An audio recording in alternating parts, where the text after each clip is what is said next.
ఓం శ్రీ గురుభ్యో నమ. అంగారకాయ విద్మహే శక్తిహస్తాయ ధీమహి తన్నో భౌమ ప్రచోదయాత్. ఓం శ్రీ మాత్రే నమ. కుజగ్రహము భూ వివాదాలు, గృహ నిర్మాణము, వ్యవసాయము, ప్రమాదాలు, గొడవలు, తగాదలు, కోర్టు సమస్యలు, ఈ కెమికల్ కంపెనీసు, మెడికల్ ల్యాబొరేటరీసు, ఇవన్నీ కూడా తెలిపేది ఏమిటంటే అంగారగ్రహం. అలానే వివాదాలు, ఆర్గ్యుమెంట్స్ కూడా తెలిపే గ్రహం అంగారగ్రహం. అంగారగ్రహం ఆగస్టు 26వ తారీఖు సోమవారం మధ్యాహ్నం 3:25 మృగశిరా నక్షత్రం 3వ పాదం ప్రవేశించటంతో పాటు అక్టోబర్ ప్రవేశించేయటం, అక్టోబర్ 20 ఆదివారం మధ్యాహ్నం 1:30 కుజుడు ముఖ్యంగా మృగశిర 3, 4, ఆరుద్ర నక్షత్రం 1, 2, 3, 4 పాదాలు, పునరస్సు నక్షత్రం 1, 2, 3 పాదాల్లో కుజుడు 55 రోజుల పాటు మిథున రాశిలో సంచారం చేస్తాడు. అంటే ఆగస్టు 26 నుంచి అక్టోబర్ 20వ తారీఖు వరకు కూడా మిథున రాశిలో కుజుడు యొక్క సంచారం వల్ల ఆ ద్వాదశ రాశుల వాళ్ళకి ఎలాంటి ఫలితాలు ఉంటాయి. అందులో ముఖ్యంగా మృగశిరా నక్షత్రం 3, 4 పాదాలు, ఆరుద్ర నక్షత్రం 1, 2, 3, 4 పాదాల వాళ్ళకి, పునరస్సు నక్షత్రం 1, 2, 3 పాదాల వాళ్ళకి కూడా ఏ విధంగా ఉండబోతుంది, ద్వాదశ రాశుల వాళ్ళకి ఏ విధంగా ఉండబోతుంది. కుజుడు 55 రోజుల పాటు సంచారం చేస్తుంటాడు. సహజంగా తన రాశి నుంచి మనం చూసుకునే వ్యక్తులందరూ కూడా ఇదంతా కూడా గోచార ఫలితం అంటారు. అంటే this is the transit system అంటారు. 3, 6, 11 స్థానాల్లో ఉంటే కుజుడు మంచివాడు, మిగతా స్థానాల్లో ఉంటే మిశ్రమైన ఫలితాలు జరిగే అవకాశాలు, చెడు ఫలితాలు జరిగే అవకాశం అనేది ఒకటి ఉంటుంది. ద్వాదశ రాశుల వాళ్ళకి ఏ విధంగా ఉండబోతుందో ఒకసారి మనం పరిశీలన చేద్దాం. వృశ్చిక రాశి వాళ్ళకి అష్టమ స్థానంలో కుజుడు యొక్క సంచారం వల్ల కొన్ని పరిస్థితులు అనేవి మిశ్రమంగా ఉంటాయి. అంటే ఆర్థిక పరంగా లావాదేవీలు బాగా ఉంటాయి, ఆర్థిక పరంగా అనుకూలంగా ఉంటుంది, ఫైనాన్షియల్ గ్రోత్ సాధిస్తారు, ఉద్యోగ ప్రయత్నాలు అనుకూలంగా ఉంటుంది, నిరుద్యోగులకు కూడా మంచి ఉద్యోగ అవకాశాలు, బట్టలు కొనుగోలు, బంగారు ఆభరణాలు, గృహ ఉపకరణ వస్తువులు, ఇళ్ళు కన్స్ట్రక్షన్ చేయాలని సరైన నిర్ణయం, సరైన ప్లానింగ్తో ప్రణాళికాబద్ధంగా వెళ్ళే అవకాశాలు ఉంటాయి. తరచూ ప్రయాణాలు చేయటం, రుణ బాధలు తగ్గించుకునే ప్రయత్నాలు చేస్తూ ఉంటారు వీళ్ళు, అది మంచి విషయమే. దాంతోపాటు అగౌరవం లభించటం ఉంటుంది. అంటే మనం అనవసరంగా మధ్యవర్తిత్వం అనేది చేసుకోవద్దండి. మధ్యవర్తిత్వం వల్ల కూడా కొన్ని ఇబ్బందులు కలుగుతుంటాయి, కొన్ని ప్రతికూలమైన ఫలితాలు జరుగుతుంటాయి. కోర్టు సమస్యలు రాకుండా చూసుకోండి. ఏదో మనతో కావాలని కొంతమంది గొడవ పడుతుంటారు. అలాంటి వ్యక్తులు గొడవపడి పోలీస్ స్టేషన్కి ఎక్కి కోర్టుకి ఎక్కే అవకాశాలు ఉంటాయి. అలాంటివి జరగకుండా చూసుకోండి. రియల్ ఎస్టేట్ వాళ్ళకి కూడా కొంత ఆందోళనకరంగా ఉంటుంది.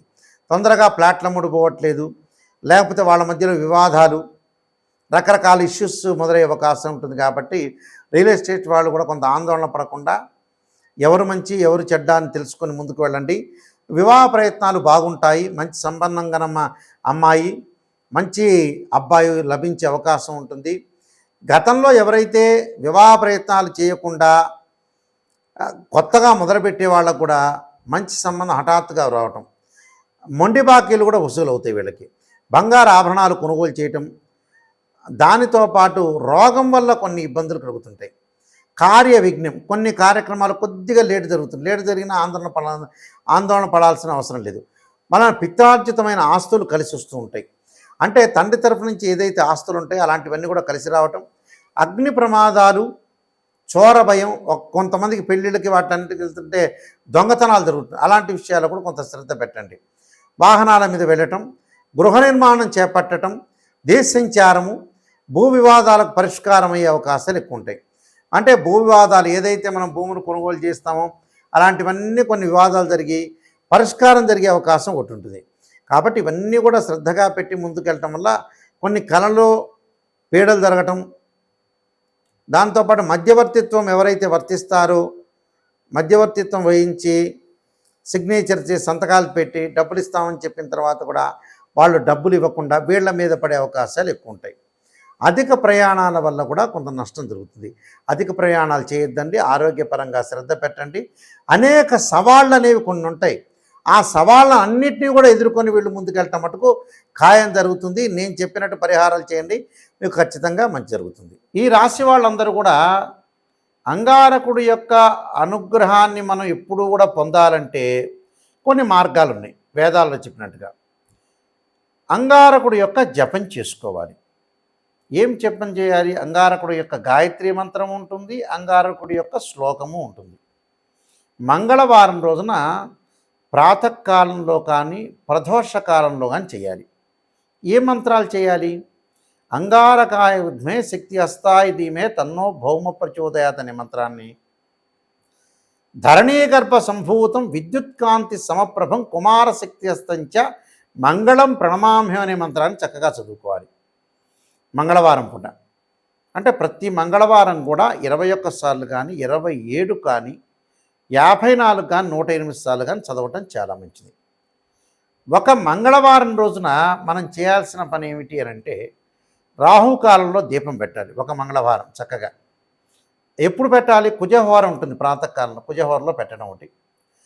కందులతో చేసిన ఏదైనా సరే ప్రసాదాన్ని తయారు చేసి ఒక దేవాలయాన్ని ఇచ్చి మంగళవారం రోజునే మనం తయారు చేయాలి ఇంట్లో. మంగళవారం రోజునే ఆ దేవాలయంలో ప్రధాన అర్చకులకు ఇవ్వాలి. వాళ్ళందరూ కూడా వితరణ చేస్తారు, వాళ్ళందరికీ కూడా ప్రసాదం అనేది పంచుతుంటారు. అది ఒక వారం చేయాలి. మరొక వారం ఏం చేయాలి? అంగారక స్తోత్ర పాలన చేయాలి. రుణబాధలు తగ్గుతుంటాయి, ఆరోగ్యపరంగా ఇబ్బందులు తగ్గుతున్నాయి, ప్రమాదాలు తగ్గే అవకాశాలు ఉంటాయి. కోర్టు సమస్యల పరిష్కారం కాని వ్యక్తులు కార్తవీర్యార్జున యొక్క మంత్రాన్ని చదవాలి. అదే మంగళవారం రోజున కుబేర మంత్రాన్ని కూడా చదువుకోవచ్చు. అంటే ధనపరంగా ఇబ్బందులు ఉన్నోళ్ళు, చిక్కులు ఉన్నోళ్ళు. ఓం యక్షాయ కుబేరాయ వైశ్రవణాయ ధనధాన్యాధిపతే ధనం ధాన్యం సమృద్ధిమే దేహిమే దాపై స్వాహ అనే మంత్రాన్ని చక్కగా చదువుకోండి. అంటే ఇవన్నీ కూడా చదువుకోవాలి. వివాదాలు, ప్రమాదాలు, ఆరోగ్యపరంగా నష్టము, భూ సంబంధమైన వ్యవహారాలు ఉన్న వ్యక్తులు కూడా కందులు దానం చేయండి. అంటే రియల్ ఎస్టేట్ రంగం వాళ్ళకు కానీ, భూ సమస్యలు కానీ, ఇళ్ళు కొనుగోలు చేయలేని వ్యక్తులు కానీ ప్రతిసారి కాలయాపన జరుగుతుంది. ఇలాంటి వాళ్ళందరూ కూడా కందులు దానం చేయండి. బ్రాహ్మడికి కందులు రాత్రిపూట నానబెట్టి ఉదయం పూట ఆవుకు పెట్టండి. వీలైతే అంగారక జపాన్ని చేపించండి. దీనికంటే శ్రేష్టమైంది ఏంటంటే 10 శివలింగాలు పెట్టి అంగారక పాశుపతాశ్రుద్రాభిషేకం. కుజదోషం అంటారు. 2, 4, 7, 8, 12 స్థానాల్లో ఉంటే కుజదోషం అంటారు. కుజదోషం ఉండి వివాహం కాని వ్యక్తులు కూడా అంగారక జపము, అంగారక పాశుపతాశ్రుద్రాభిషేకం చాలా పవర్ఫుల్. 10 శివలింగాలు పెట్టి అంగారక హోమం చేయాలి. అలానే కందులు దానం చేయాలి. ఎర్రని వస్త్రంలో కందులు పెట్టి దానం చేయటం. అంగారకుడి యొక్క అభిషేకాన్ని చెరుకు రసంతో చేయండి. అంటే చెరుకు రసం, పండ్ల రసంతో అభిషేకం చేస్తే చాలా మంచిది. నేను చెప్పిన ప్రక్రియలన్నీ కూడా ఒక్కొక్క వారంలో ఒక్కొక్కటి చేస్తూ ఉండండి.